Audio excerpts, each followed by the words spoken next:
Hello and welcome back to On the Workbench. Today we are outside the house, working on the gutters. So if you're wondering why I'm doing this, we've got some gutter guard issues.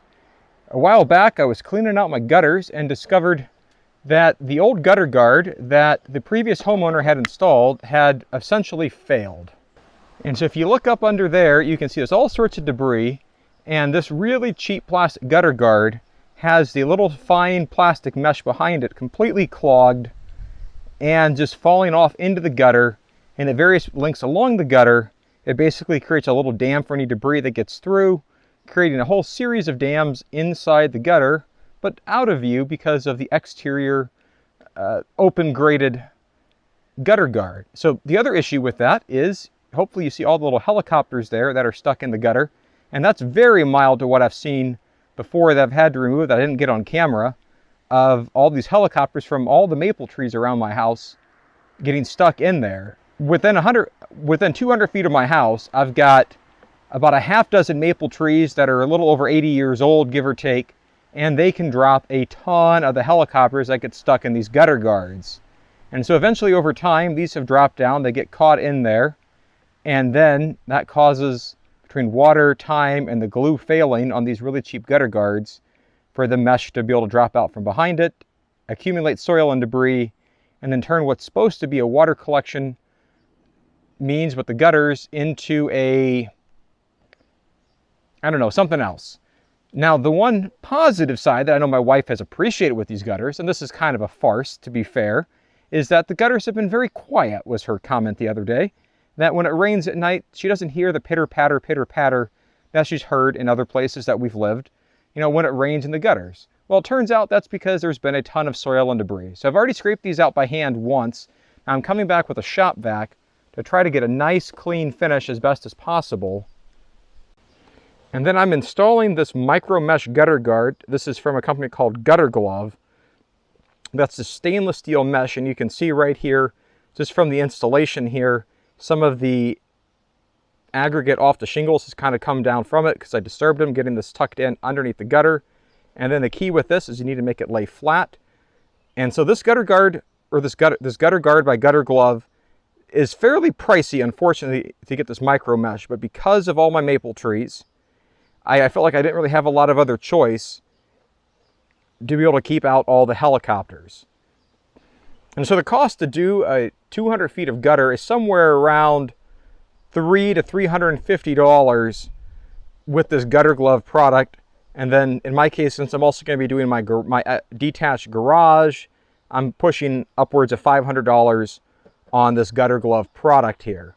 But because of the maple trees, I felt like I didn't have a lot of options, and I'm already pleased to see how well it's catching this debris, and it just basically flakes off without going in.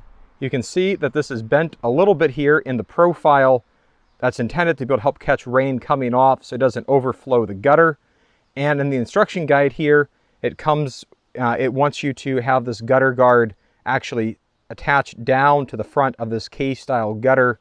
They do provide, if I can show this back up here, where there is some adhesive tape on the back, or they also provide you screws to be able to bolt this down. I'm not sure which option of those I'm going to do. The first thing I'm doing is just trying to get this installed here and put down, and then I'm going to come back and then try to seal this up. I've got a couple mixed opinions about sealing this up. I think the most important thing is making sure that you get the pitch right, and this is laying flat on top of your K-style gutter. Otherwise, if it's not laying flat, you run the risk of water basically just sheeting off the side of your house and spilling over the side of your gutter rather than going off the side of your house through the gutter guard and then into your gutters like it's supposed to. If you attach this down, the one challenge with that's going to be if you want to put on any clip-on Christmas lights, that would be impaired by this. However, there are other ways you can attach Christmas lights, but I've always thought that using the little clip-on over the edge of the gutter is the easiest way because it does the least damage to your house. I'm also hesitant to use the screws simply because I don't want to put extra screw holes into the structure of the gutter.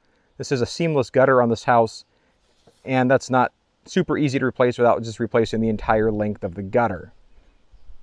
Yes, I know you can patch in other sections of gutter, but you know, that's not the point. That, you know, if I can lift it up so then I can be able to inspect it, clean it, that I think there's some trade-offs and pros and cons. I understand the manufacturer wanting this sitting flush And I think that's probably the most important point.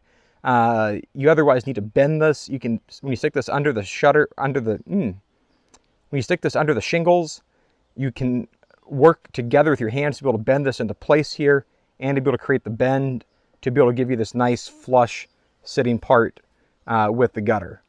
And so that's a whole series of just working this all along the entire length of your house, starting from one end, working to the other, and also getting out the shop vac and cleaning out the gutters. There's no reason to put on this gutter guard if you're not going to vacuum out the gutters. That's just a waste of your time. You want to make sure that your gutters are clean as you can be before you put these things on. Let's take a closer look at the product that I'm installing today. This is the Gutter Glove by Atlas. This is available in a handful of different lengths. The box that you see here contains 24 pieces that are 4 feet long for a total of 96 feet. This is unfortunately not available in quantities less than, I believe, 24 feet, give or take, but you can't buy this piece by piece, at least from Lowe's.com. So what do you get in the box? All right, so in the box, you can see that we have our gutter glove, gutter guard, and this is a Mico-Mesh gutter guard. If you can see this here, you can sort of see my hand pass behind this here. This is a stainless steel Mico-Mesh, and this is available in sizes for a 5 or a 6-inch gutter. On the back side of this, there is some 3M double stick tape already applied. All you do is peel off the back side of it if you want to use that to be able to hold it down to the front lip of your gutter. If we look at either end, you'll see how they have overshot the end with the Mico-Mesh, but there are these little ridges that run along the length, and then at the bottom, which is the side with the red tape on it, there's already a ridge kind of creased in there. So if water is running off your gutter, hopefully it hits that to make sure that it gets down into your gutter. And so if we look at the end of this piece here, you can see how, at least you look at this piece here, see how this end and this end don't quite line up perfectly, and the mesh kind of hangs out. So that's probably my one big complaint that I have with the system, is that it'd be nice if some of these ends were just a little bit cleaner and better lined up so that I could just drop this in piece by piece by piece and go. However, this does make it a little bit easier with the extra mesh at the end when you get to an end or you need to turn a corner on your gutter. So you got a little bit of extra mesh to help kind of fold back and make that corner. So also in the box are a couple other items that are important.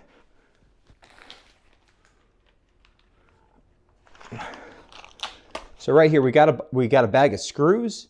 And so one of the things that Gutter Glove or Atlas recommends is that you actually screw this down to your gutter if you don't use a double stick tape.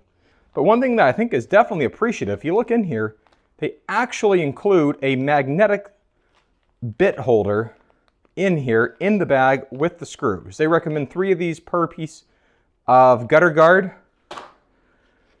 They also have an installation manual that walks through what you need, that you need a drill. I'd recommend an impact driver, a pair of metal snips, and a ladder to install it.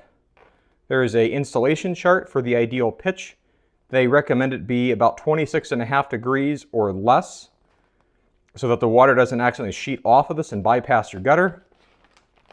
Installation tips, and where they want that bottom up piece to sit flat on top of the K-style gutter. General tips and tricks on how to do this here. We'll set that aside.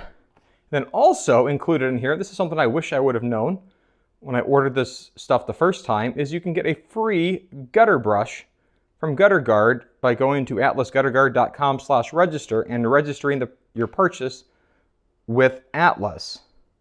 So just for a quick demonstration here, I've got just a scrap piece of 5-inch gutter. And then I'm going to take this piece of the 5-inch gutter guard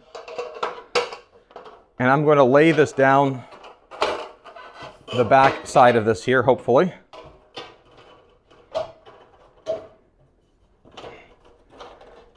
And so you can see, looking at this profile here, that there's definitely more on the side here than on the back. That's because this needs to tuck up underneath that last shingle, and then you want this to have the right pitch to be less than about 30 degrees, but then you also want to have this sitting flat down to the top. And you can use the red sticky double-sided 3M tape to do it, or the screws that are included to put it down. Now the manual recommends that you get out some 2x4s and a bunch of clamps to be able to bend this. My experience installing this product so far has been that that's completely unnecessary and time consuming because of the changing pitch of your gutter as it goes, and that it's not too difficult to be able to bend this when you've got this tucked up under your roof, and you can kind of flex this into place by hand and bend it. And then you can either affix the screws, the double stick tape, or if you did a good enough job bending it, it'll hold down itself by gravity. It's not going to go flying off anywhere. But to each their own, make your own educated choice for how you want to install the product. Looking more at this Mico-Mesh, one thing I was concerned about the first time I bought some of this stuff was that it might be sharp on the fingers or anything else like that, and it would create extra friction for debris running off the side of the gutter. That's not the case. I can run my fingers across this, no problem. I don't get any cuts or scrapes. It's very well made. Now the backside's a little bit rougher because there's these little creases that are put into it. I think these creases probably add a little bit of strength to it. But like I mentioned before, at the ends is where it gets a little bit messy and you need to be able to get out some tools. Now this specific box here didn't have it, but some of the other ones I've ordered that if it's been, I mean, you can see a little bit here, there's a bend in the corner, or maybe it got dropped in shipping. The delivery guy dropped it or set it down a little too hard. But I've had to be able to get out a kink or a bend to get this to lay flat. And so I've just used the flat jaws of a pair of linesman's pliers to be able to kind of get that little kink out. See if we can do this one here right on camera. Just like that. Now that's better. The last box of this, I had to do the one corner on the entire box. It was kind of annoying. So just pay attention whenever you, if you do decide to buy these, that you actually make sure that your corners are flat and you don't end up with a set of corners that are smashed. Now for cutting this up, just a pair of metal snips will work just fine. You know, you can use either the left, the right, or the straight versions. It all cuts just fine. The hardest part on making the cut is the end that goes away from your structure because it is kind of a T shape there. And so you might have to make that in a two-part cut to be able to do that. And then you can just use, and then cut back where you have just the mesh and then tuck the mesh down the end to make your end cap. Now I mentioned before about the gutter brush you can get for free. Here's what that gutter brush looks like. And so it comes with this, it comes in a little plastic baggie, shipped in a box all by itself. And then so what you get is this little card here that shows how you can use this brush and the different sides. And so we've got a whole side of the brush here like this. Then you've got bristles along 3 of the other narrow corners and then on the top, so that in theory you can put a pole coming up from the bottom so then the brushes are facing down towards you. And while you're standing on the ground, you can use this side here to brush off the top of your gutter guard. Obviously, you're going to be going between basically the pole and that half of the brush. And then you got the back of the brush to scrape under the back side of the house. You've got a couple of the other brushes here you can use to get up underneath the gutter, or to be able to scrape along the front side of the gutter if you got any other mud or other debris that has made it unsightly and you want to tidy it up. And so this brush takes a standard extension pole, and then you just simply screw this in from the bottom, and that's kind of what makes this interesting. And so if you need a good pole, I'd recommend going to the painting section at your local hardware store. And I was able to find this extendable pole that I can simply sit here and push this down to be able to get this to the correct height based on the different heights of the gutters around my house. And then this is a fiberglass pole that stores away nice and tidy in my garage. And so you can pick up this pole for about 15, 20 bucks. Of course, you can get a wood handle. You can steal the handle off a push broom and use that as well. I went with the fiberglass retractable pole just to be able to store this away a little bit easier in the garage. And so that's what this looks like. Now let's take a look at how well this gutter guard has performed. The first part of this video was shot in June of 2020. Now we're a little over 3 years and several months later into November of 2023. And I've got to say, this gutter guard has performed exceptionally well. The install was very easy. I went back and screwed it down in a couple of places, But overall, the 3M adhesive tape has been holding on well.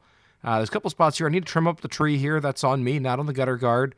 But any place where there's been any debris collecting on it, just a little bit of rain and it'll wash right off. I've had no issues with snow or ice or any other winter weather problems related to it. And yeah, I know it was a little bit pricey, but as far as I'm concerned, little over 3 years later, this is money well spent, because this has been mess-free, fuss-free, frustration-free, and something I've not really had to think about since the day I put it on. Thanks for watching. I hope you found this video useful and interesting. If you did, please give it a thumbs up. If you haven't clicked the subscribe button yet, go ahead and do that. And check back here for more content. Thanks for watching and have a great day. Bye.